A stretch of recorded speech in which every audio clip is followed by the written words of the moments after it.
समय का चक्कर ऐसा होता है, जब वो चलता है तो इंसान पता नहीं कब कहां किस समय किस दौर से गुजर जाए। समय किसी के रोकने से रुकता नहीं, तो समय के अनुसार इंसान को चलना चाहिए। कहते हैं समय एक ऐसा घोड़ा है जिसके गले के बाल पकड़ के तो रोका जा सकता है, पूंछ से नहीं रुकता। तो आदमी की जिंदगी में तरह तरह के दौर चलते रहते हैं, समय बदलता रहता है। और कई बार समय ऐसा आता है, इंसान सोचता है कि उसे तो इस दुनिया से चले जाना चाहिए, यानी टेंशन लेता है, दिमाग पे बोझ डाल लेता है, चिंता करता है।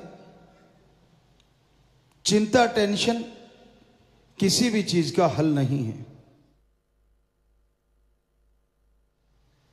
चिंता करने से अगर कोई चीज हल होती तो परिवार के सारे मेंबरों को चिंता करने बैठा दो, शायद फायदा जल्दी हो जाए। लेकिन ऐसा नहीं होता। चिंता इंसान को हमेशा परेशान रखती है, हमेशा दुखी रखती है। इसलिए चिंता मुक्त होना बेहद जरूरी है।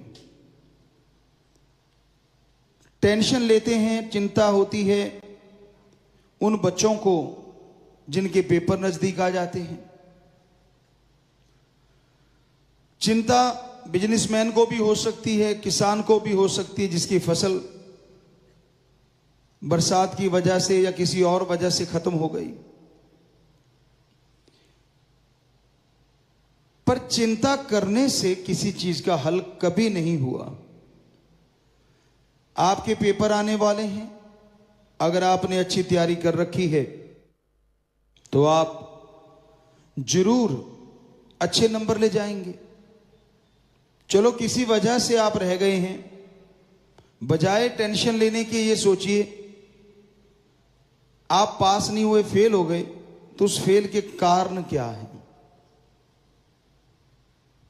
उन कारणों को दूर कर दो। अगली बार आप हो सकता है मेरिट भी ले जाएं।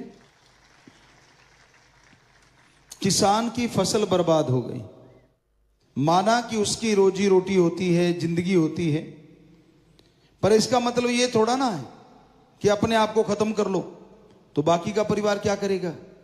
क्या उसे भीख मांगने के लिए छोड़ने जा रहे हो? क्या दर दर ठोकरे खाने के लिए छोड़ के जा रहे हो?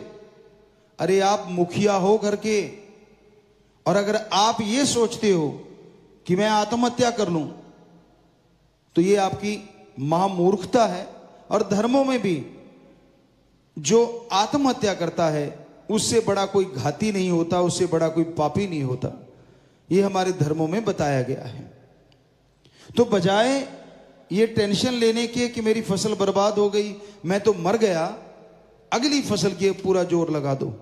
हिम्मत रखो, हौसले बुलंद रखो कि कोई बात नहीं, कोई मेरे पिछले कर्म होंगे, किसी वजह से मेरे को इस बार फसल से हाथ धोने पड़े, नहीं आई फसल, अगली बार हो सकता है भगवान दुगनी दे दे, तिगुनी दे दे।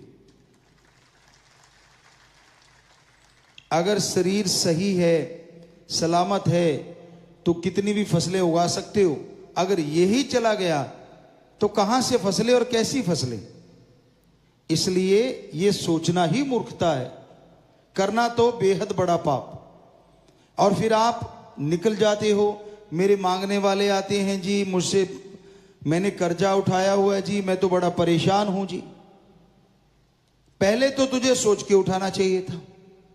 चलो वो आपने गलत कर लिया तो ये बहुत बड़ी गलती है अगर आप आत्महत्या की तरफ जाते हैं।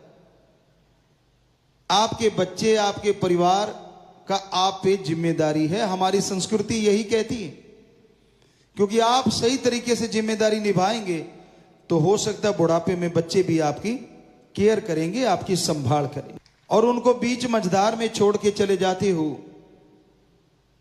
तो बच्चे बेचारे जिनको अनुभव ही नहीं है किसी चीज का, कहां से खाएंगे और कहां से कमाएंगे।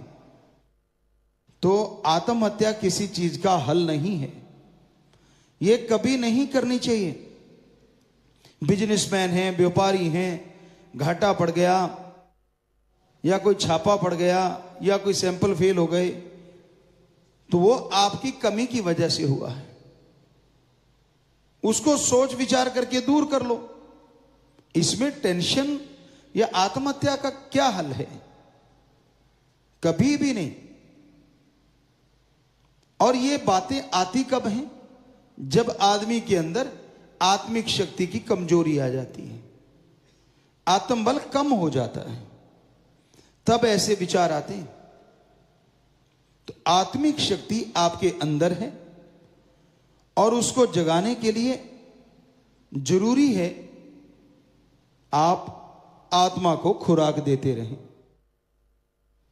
तो आत्मा को खुराक दोगे तभी आत्मिक शक्तियां जागेंगी और तभी विल पावर या आत्मबल आप हासिल कर पाएंगे।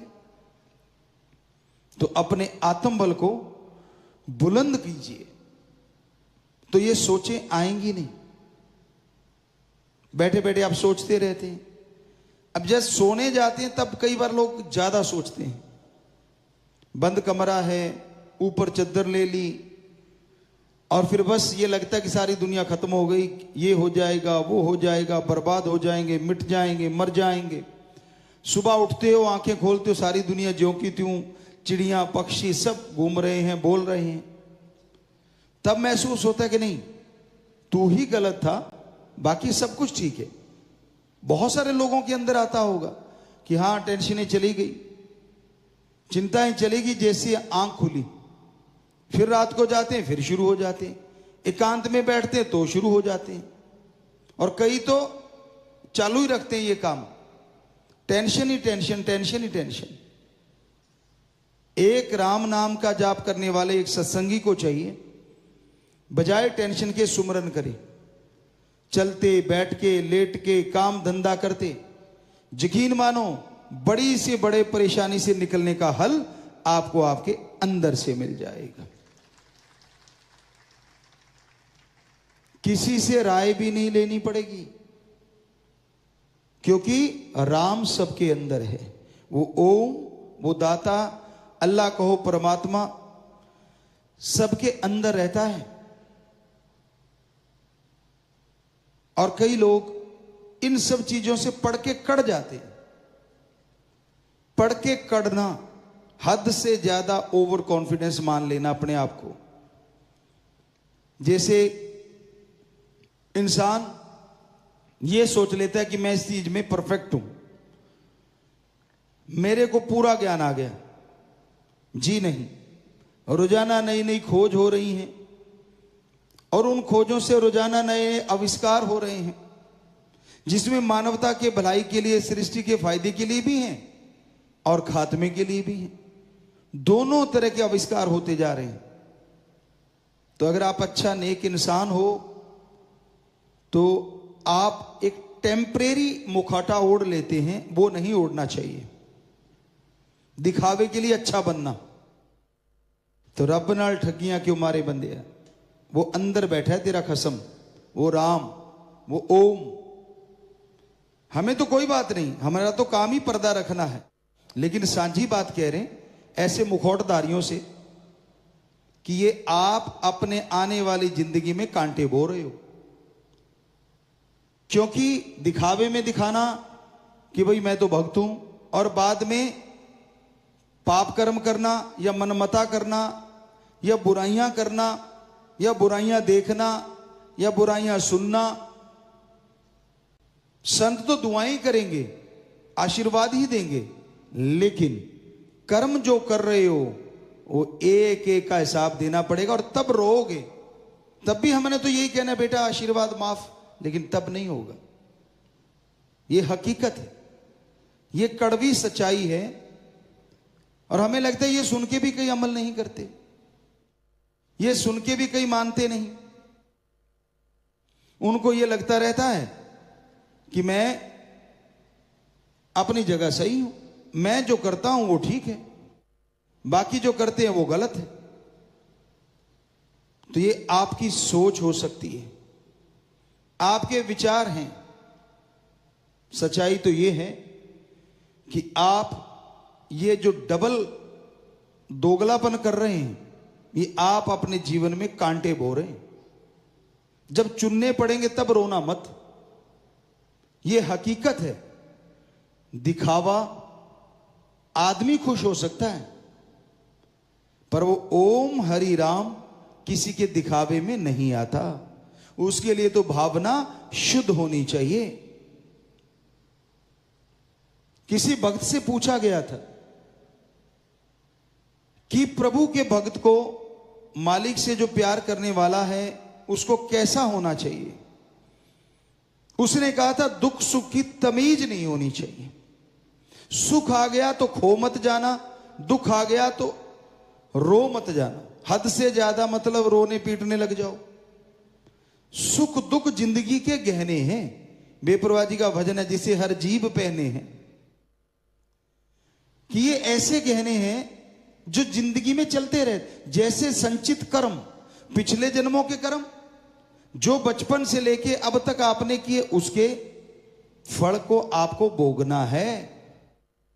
तो ये जो टेम्परेरी आप भक्त बन जाते हैं और बाद में फिर वही चीजें अपना लेते हैं, ये आपके लिए बहुत ही घातक है। इसका मतलब आप भगवान को कुछ समझते ही नहीं। और जब वो भोगना पड़ा, हो सकता है चारपाई नसीब हो सकता है व्हील चेयर पे लेटना पड़े, क्या पता क्या हो जाए, ये तो राम जी जानते हैं। क्योंकि आपके कर्मों का बोझ हर जीव को उठाना पड़ता है। ये हमारे पवित्र वेदों में बताया हुआ है। सबसे पुरातन जो ग्रंथ है उनमें साफ लिखा हुआ है कि जैसे करोगे कर्म वैसा भोगना पड़ता है। बेपरवाह जी ने फरमाया कर्म करो खोटे पड़ेंगे बड़े सोटे। क्या आज हम कोई नई बात कह रहे? जी नहीं। तो इसका मतलब आप संतों महापुरुषों की आदिकाल से चली बातें, और आज हमारे जो भक्तजन हैं, साईं मस्ताना जी महाराज परम पिता जी ने वही कर, आज वही कह रहे हैं, वही करने वाले, वही कहलाने वाले। तो इसका मतलब आप किसी को कुछ समझते ही नहीं अपने अलावा। ये आपकी वो गलतियां हैं जो आपके आने वाले समय को बर्बाद कर देंगी। ये वो गलतियां हैं जो आने वाले समय को आपके लिए भारी कर देंगी और वो समय गुजारना मुश्किल हो जाएगा। हमारा काम एज ए चौकीदार आपको आवाज देना है। एक चौकीदार की तरह आवाज देते हैं, भाई हम तो चौकीदार हैं, आपके सेवादार हैं, कोई मान बढ़ाई नहीं है। ऊंची जगह में इसलिए बैठते हैं क्योंकि आप सब में हमें हमारा सतगुरु मौला राम नजर आता है, वो ओम दाता नजर आता है। आप नए आए हैं, आज फर्स्ट टाइम आए हैं, या बहुत पुराने सेवादार हैं, या सत्संगी हैं, सब में नजर आता है क्योंकि वो कण कण में है, जर्रे जर्रे में। और दूसरी बात, हमारे इन्हीं पवित्र धर्म के पवित्र वेदों में या पवित्र रामायण में हमने कहीं पढ़ा कि कलयुग में जो सत्संग में आएंगे, जो राम नाम में बैठा करेंगे, भगवान जी जाहिर होते हैं वहां, और वो देवी देवताओं से बढ़ के हो जाते हैं। कितनी बड़ी पदवी है। कैसे देवी देवताओं से बढ़ के हो जाते हैं? अगर आप सच्चे दिल से सुन रहे हो,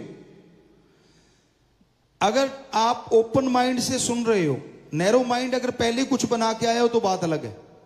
खुले दिमाग से सुनो। संत अपनी बड़ाई नहीं करते, उनका काम समाज का भला, अपने एक एक बच्चे का भला करना होता है। क्योंकि परमपिता परमात्मा की बनाई सृष्टि सच्चे संत अपनी औलाद की तरह मानते हैं। उनकी औलाद ही होती है, संतान होती है। और कोई मां बाप, आजकल तो नहीं कह सकते सबका, लेकिन पहले ये होता, कोई मां बाप नहीं चाहता कि उसका बच्चा चिंता में रहे या परेशानी में रहे या कुछ दुख तकलीफ उस पर आए। इसलिए संत अपने बच्चों को समझाते हैं। मान गया तो यकीन मानो कर्म कट गए, ना माना तो कर्म भोगने पड़ते हैं। कर्मों का फल राम नाम से ही कटता है। तो हमें इसलिए भी ऊंचा बैठते हैं। साइंस का कारण भी है, मनोविज्ञान। जो आदमी बोलता है अगर वो दिखे ना, जो श्रोतागण होते हैं वो खड़े होने लगते हैं। कहां बैठा है, किधर है, कौन बोल रहा है। ये नेचुरली है, ये कुछ अलग नहीं, ये आदत है इंसान की, इंसानी फितरत है। तो इसलिए भी थोड़ा ऊंचा बैठते हैं। और कोई मान बढ़ाई ये ऐसा कुछ भी नहीं। और सच्ची बातें कहते हैं। कड़वी तो उनको लगती हैं जो मनमता करते हैं। कड़वी उनको लगती है जिनको लगता है कि हमें कह रहे हैं। हम किसी एक को नहीं कह रहे, जो भी सुन रहे हैं हम तो सबको बोल रहे हैं और सबको सुन रहा है, पर उनको ही ज्यादा क्यों महसूस होता है। कई बार आगे भी आपको उदाहरण दिया है कि स्प्रिट को बॉडी पे घुमाओ आप, एंटीबायोटिक है, ऐसे लेके जाओगे तो कोई ना कोई वायरस बैक्टीरिया मार देगा, और जहां जख्म है वहां थोड़ा जलन भी करेगा। तो ऐसे संतों के वचन होते हैं। यहां जख्म है, जो लोग ऐसा करते हैं उनके थोड़ी सी जलन ज्यादा होती है, थोड़े पसीने भी छूटते हैं, इधर उधर भी देखते हैं, कोई नीचा सिर कर लेता है। आप साफ देख लेना, आपको पता चल जाएगा कौन है, किसके स्पिरिट काम ज्यादा कर रहा है, जख्मी कौन बैठा है यहां।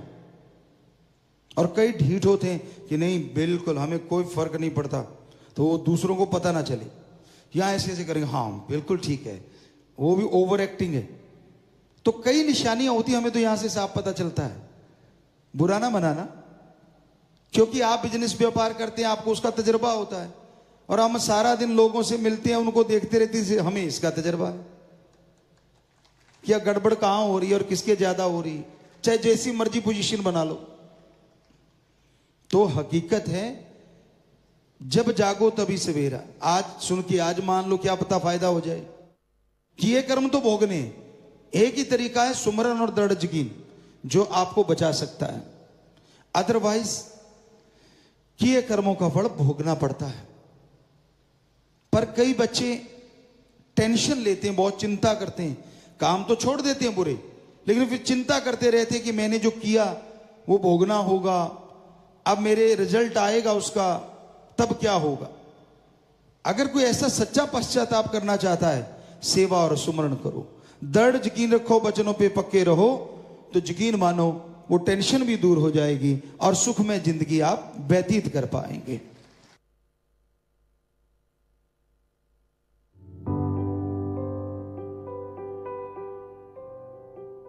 MSG अवतार मां के उपलक्ष्य में सात्संग निम्न पर्ण करना चाहती। सत्संग मजलिस में फजूल की बातचीत नहीं करेंगे, भजन वाणी व पूज्य पिता के वचनों को ध्यान पूर्वक सुना करेंगे जी। तो आप सब अगर ये पर्ण कर रहे हैं तो जोर से नारा लगा के हाथ नीचे कर लो, मालिक नई नई खुशियां बख्श। आशीर्वाद बेटा, आशीर्वाद। धन धन सतगुरु तेरा ही आशा। सभी साथ संगत जी से निवेदन है कि मेरा चैनल जरूर सब्सक्राइब करें जी। धन धन सतगुरु तेरा ही आसरा।